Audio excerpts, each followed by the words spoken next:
Nah, mungkin ini sedikit tambahan karena pelajaran kita tentang bersuci dengan batu yang 8 sudah kita bahas tadi kan. Nah, ini sedikit tambahan faedah sebelum mungkin tanya jawab setelah ini. Jadi tentang adab buang hajat. Nah, biar nanti kita ketika kita buang hajat dapat pahala. Kan gini nih. Masalah buang hajat semua ada waktunya, kita setiap hari kita akan buang hajat. Tapi bedanya ada yang dapat pahala, ada yang tidak. Ada yang cuma mengeluarkan hajatnya selesai. Bahkan ada mungkin yang melakukan yang salah. Dia melakukan yang haram atau dia melakukan yang makruh. Nah, sekarang kita hadir majelis ini, apa yang kita inginkan? Ketika kita buang hajat yang kita dapat pahala. Nah, ini dengan adab-adab. Ada tata cara yang mana kalau kita amalkan ini, insya Allah. Jadi dikatakan dulu Al-Habib Alil Masyhur, kakaknya Habib Umar bin Hafid, beliau pernah mengatakan, kalau orang itu mengamalkan doa masuk kamar mandi aja, itu mukanya bakal bersinar. Dan semangat untuk ibadah. Satu amal dia lakukan, sungguh-sungguh, tahu ilmunya, itu aja insya Allah faedahnya luar biasa. Nah, bagaimana kalau seandainya ini nanti ada berapa adab? Ada 15 adab. Kalau kita amalkan, ini luar biasa. Jadi insya Allah semangat untuk ibadah, untuk berkat kita mengamalkan adab yang diajarkan Nabi Muhammad SAW.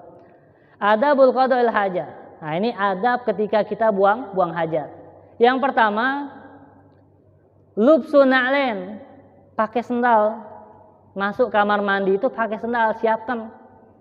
Nah, masjid tempat ibadah kan harusnya standby, paling tempat ibadah kan. Kalau masalah ibadah itu harus nomor 1. Karena kita usahakan ini rumahnya Allah kan. Kalau bisa setiap orang yang ada di sini ibadah terus kepada Allah. Kan ada orang itu kan niat itikaf itu ditempel, biar ketika orang masuk masjid lupa atau nggak hafal niat itikaf, bisa lihat, oh itu niat itikaf kan. Nawaitu itikaf fi hadzal masjid madumtu fihi lillahi ta'ala. Atau mau wudu, ngingetkan orang agar supaya ibadah kepada Allah kan. Sendal siapkan. Wasatur ra's, dan nutup rambut. Nah, nutup kepala ini. Sunnah ini. Ketika kita ke kamar mandi, tutup. Pakai peci. Atau mungkin kalau nggak ada peci, pakai anduk. Tutup pakai anduk, nggak apa-apa. Kepala kita harus ditutup. Dan membaca doa. Yang ketiga, membaca doa. Doa masuk kamar mandi. Allahumma inni a'udzubika minal khubsi wal khaba'is. Ya Allah, aku berlindung kepadamu dari yang kotor, wal khaba'is, jin, dari makhluk Allah Subhanahu wa taala. Berlindung jin laki-laki dan perempuan. Wah, ini takut gitu. Jadi dikatakan ini nih. Di kamar mandi itu, lihat ini. Kan tempatnya jin. Dikatakan tempat sesuatu yang najis, kotor kan. Sampai orang itu kalau terjadi sesuatu di kamar mandi, masyaallah terpleset atau biasanya yang jatuh di kamar mandi itu berat biasanya. Susah untuk sembuhnya. Nah, ini karena tempatnya itu tempatnya jin, tempatnya makhluk Allah SWT, jin tadi kan. Wa taqdimul yusra. Ketika masuk kamar mandi, mendahulukan kaki kiri.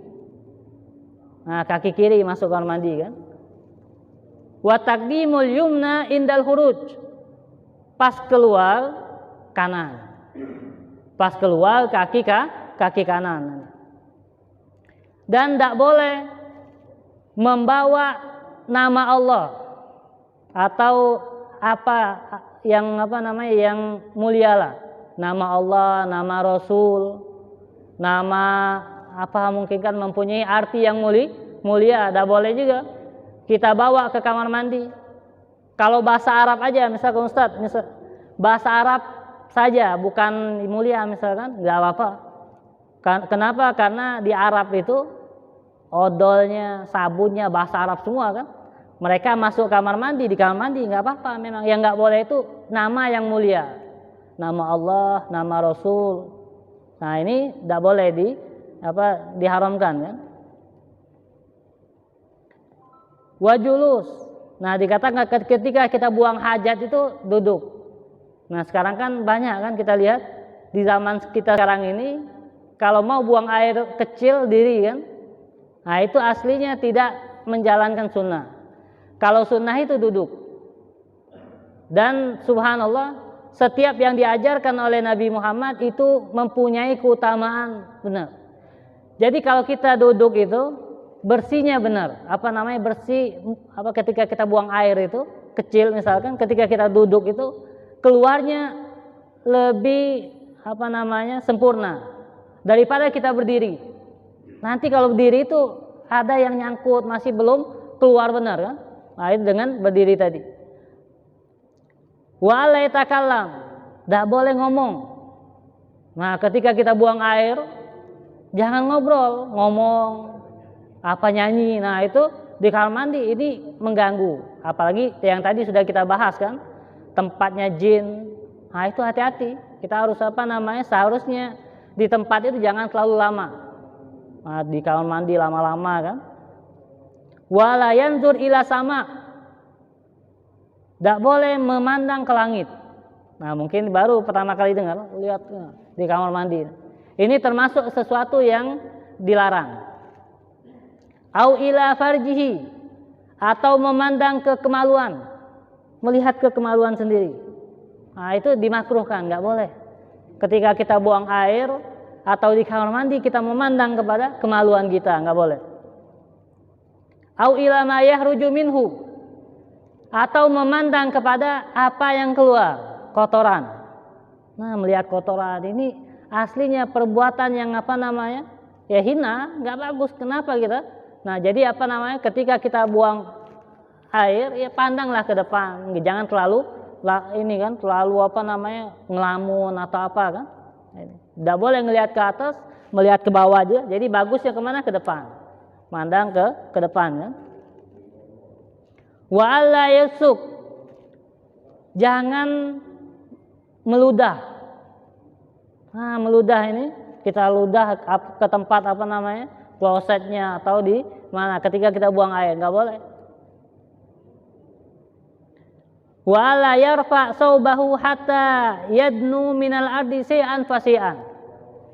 Jangan juga ketika kita buang ke kamar mandi itu telanjang. Ketika apa namanya langsung buka. Jadi kalau apa yang diajarkan syariat, kalau kita mau buang air itu yang bawahnya aja, atasnya tetap tertutup.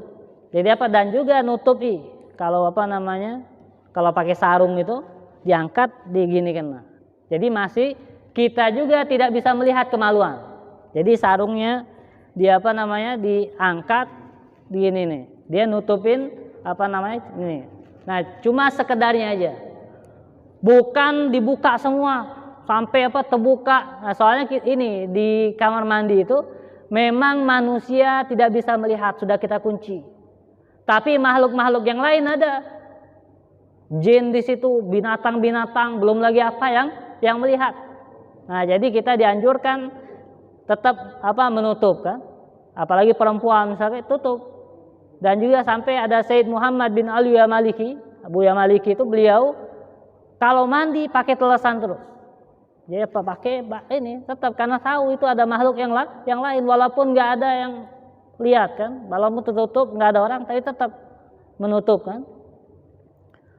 Wala yu'bis biyadi, jangan main dengan tangan. Nah, ini apa namanya? Ya gambarannya ya mungkin kalau di padang pasir atau di mana kan, itu ketika buang air kecil sambil main-main tangannya kenapa gitu kan, atau mungkin kalau kita lihat gambaran zaman sekarang main HP atau apa kan, bermain-main dengan tangan tadi ya. Wa yusbil saubahu inda faraghihi syai'an fasyi'an qabla ittisal. Begitu juga nurunkan. Nah, jangan juga ketika habis buang godel haja langsung dicampakkan sarungnya kan. Nah, jadi najis, kayak kena najis kan. Jadi kalau nurunkan juga pelan-pelan.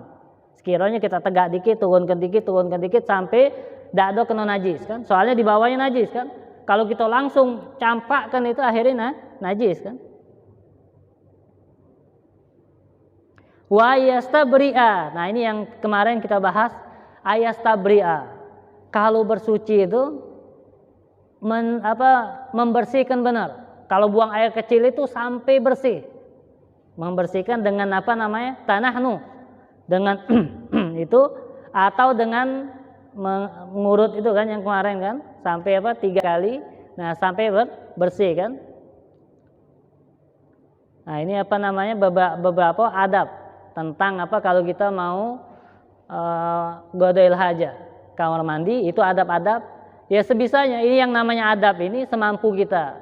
Kalau bisa ngamalkan semua, alhamdulillah ini luar biasa kan. Tapi kalau kita mampu, Ustadz saya ini mampunya cuma 5, nggak apa-apa. Itu alhamdulillah kan masih ada yang diamalkan. Tapi bagusnya semua. Kalau diamalkan semua, ini adab di kamar mandi, ini luar biasa. Dan rasakan nanti asarnya di dalam ibadah kita, sholat kita enak, tenang sholatnya kan. Atau mungkin rumah tangga kita, keluarga kita, habis dari situ, Masya Allah. Karena mengamalkan yang diajarkan Nabi Muhammad. Ada orang heran, rumah tangganya susah, ribut terus ini. Nah, ini kalau diperhatikan benar, mungkin pernah nggak dia mengamalkan adab yang diajarkan Nabi? Pernah nggak dia mengamalkan? Selesai.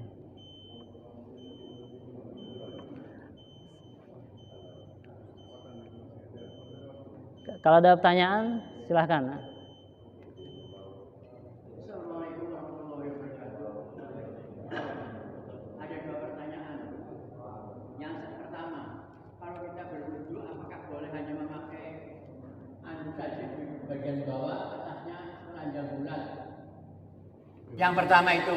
Yang kedua bukan masalah kemaluan. Yang kedua masalah lafal basmalah atau Bismillahirrahmanirrahim.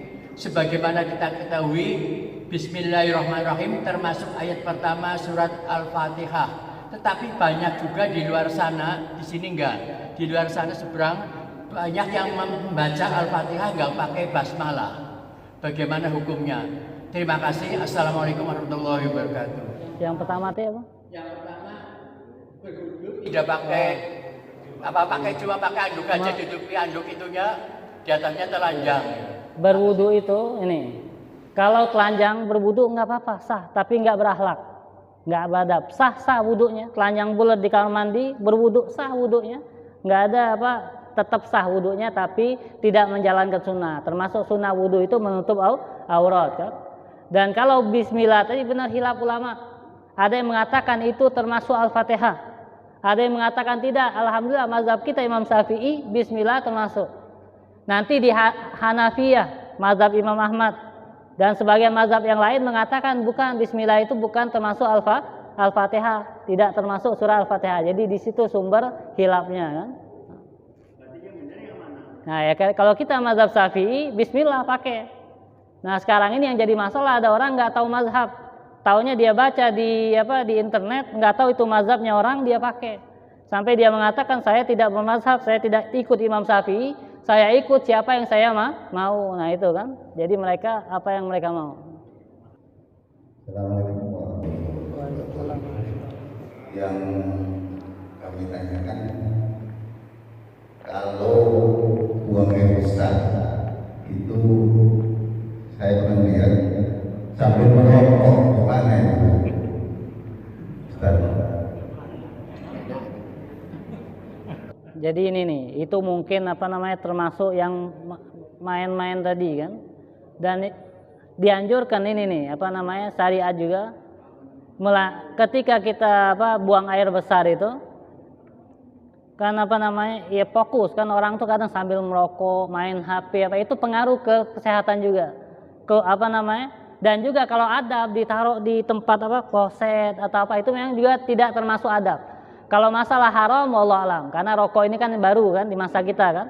Yang jelas orang seperti itu tidak melakukan adab tadi kan, tidak sesuai seperti adab yang dianjurkan Nabi Muhammad SAW.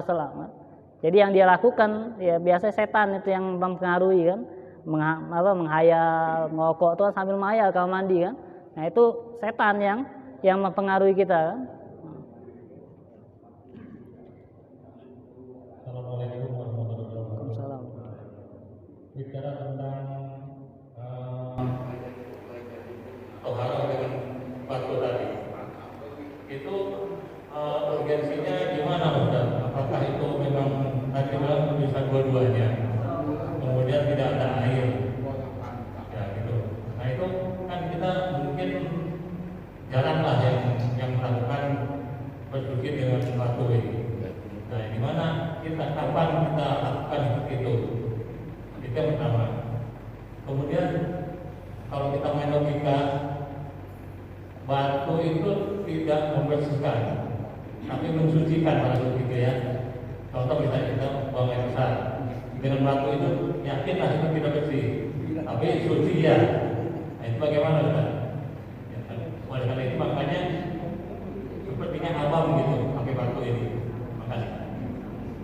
Jadi ini nih, memang apa namanya? Tadi kan dijelaskan kan?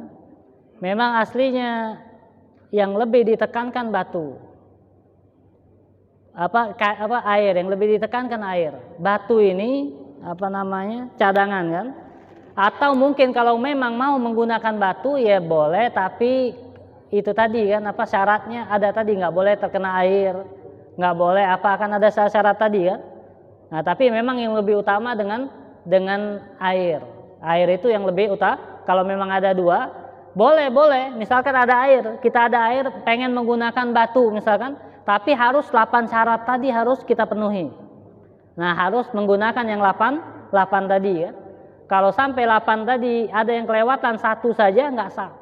Jadi kalau kita mau selamat, mau aman, jangan menggunakan batu kalau selagi ada air. Kecuali kalau memang nggak ada air, adanya batu, ya mau nggak mau ini. Mau nggak mau kita menggunakan batu. Tapi selagi ada air. Saya ada air Ustaz, tapi saya juga mau menggunakan, saya tidak menggunakan air tapi mau pakai batu. Boleh, tapi hati-hati yang 8 tadi, jangan sampai ada yang nggak terpenuhi kan. Nanti malah nggak sah nanti. Tapi kalau air kan nggak ada syarat, tinggal pakai aja gitu. Nah kalau masalah suci tadi, ya benar dia tidak mengangkat. Masih ada kadang najisnya di situ kan, dia kurang bersih kan. Tapi kalau dari segi syariat tetap sah sholatnya.